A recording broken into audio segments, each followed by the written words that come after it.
নমস্কার বন্ধুরা, রান্নাবাটিতে আপনাদের সবাইকে স্বাগত জানাই। আজকে নিয়ে এসেছি আবার আরেকটা নতুন রেসিপি, ইলিশ ভাপা। আজকে আমি কড়াইতে খুব সহজভাবে কিভাবে আপনারা ইলিশ ভাপা করবেন সেটাই দেখাবো। চলুন শুরু করা যাক। তার জন্য এখানে নিয়ে নিয়েছি আমি 5 পিস মতো ইলিশ মাছ। আর লাগছে এখানে 1 চামচ সাদা সর্ষে,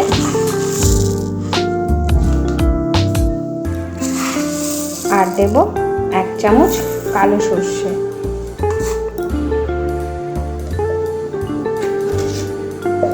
আর অল্প একটু লবণ দিয়ে প্রথমে এটা গুঁড়ো করে নেব।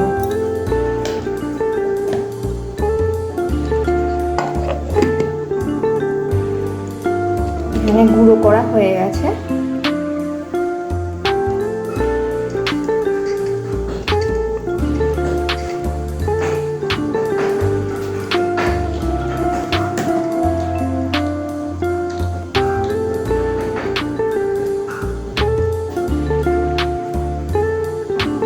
এবার এখানে 4-5টা কাঁচা লঙ্কা দিয়ে একটা পেস্ট বানিয়ে নেব।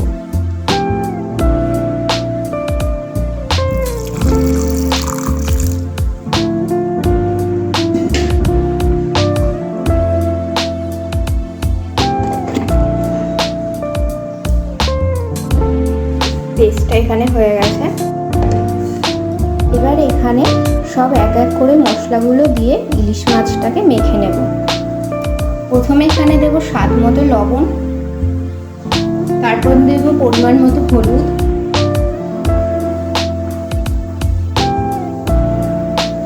এরপরে দিয়ে দেব যে সর্ষে আর কাঁচা লঙ্কা বাটাটা বেটেছিলাম ওইটা।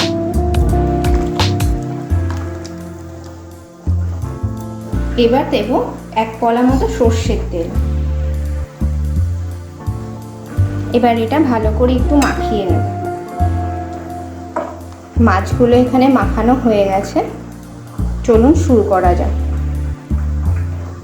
প্রথমে কড়াইটা ভালো করে গরম করে নিতে হবে। এখানে কড়াইটা গরম হয়ে গেছে। এবার যে আমি মাছটা মাখিয়ে রেখেছিলাম ওইটা দিয়ে দেব।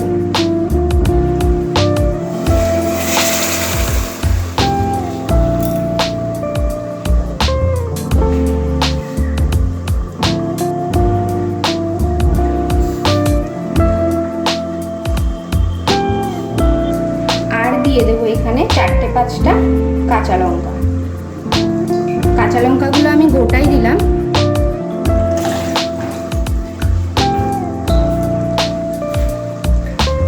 এখানে আর অল্প একটু পরিমাণে জল দেব।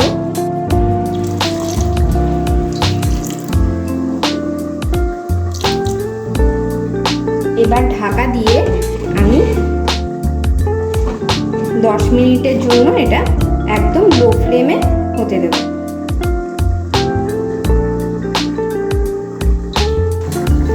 5 মিনিট পরে আমি মাছগুলোকে একটু উল্টে দেব।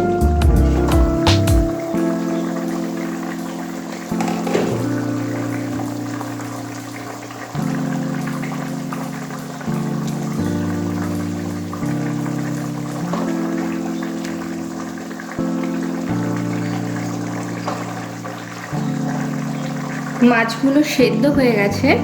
এবার হাই ফ্লেম দিয়ে আর একটুখানি ঝোলটা ঘন করে নেব।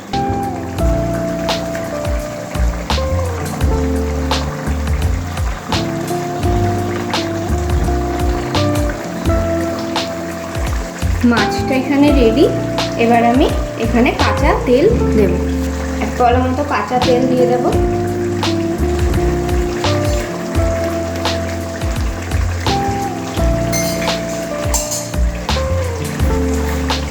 গ্যাসটা বন্ধ করে এটা 5 মিনিটের জন্য রেস্টিং টাইমে রেখে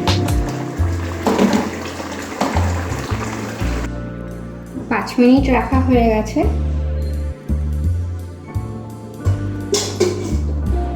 ব্যাস তৈরি এখানে খুব সহজে কড়াইতে ইলিশ ভাপা। ভিডিওটি ভালো লাগলে অবশ্যই লাইক শেয়ার করে দেবেন আর আমার চ্যানেলটাকে সাবস্ক্রাইব করে দেবেন। এবার আমি এটাকে সার্ভিং প্লেটে নামিয়ে নেব।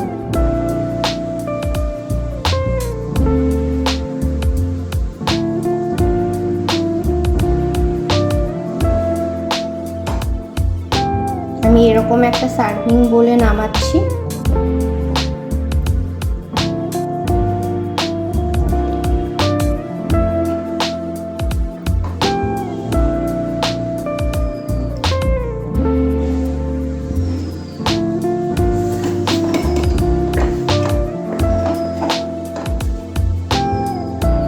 ভিডিওটি পুরো দেখার জন্য অনেক ধন্যবাদ।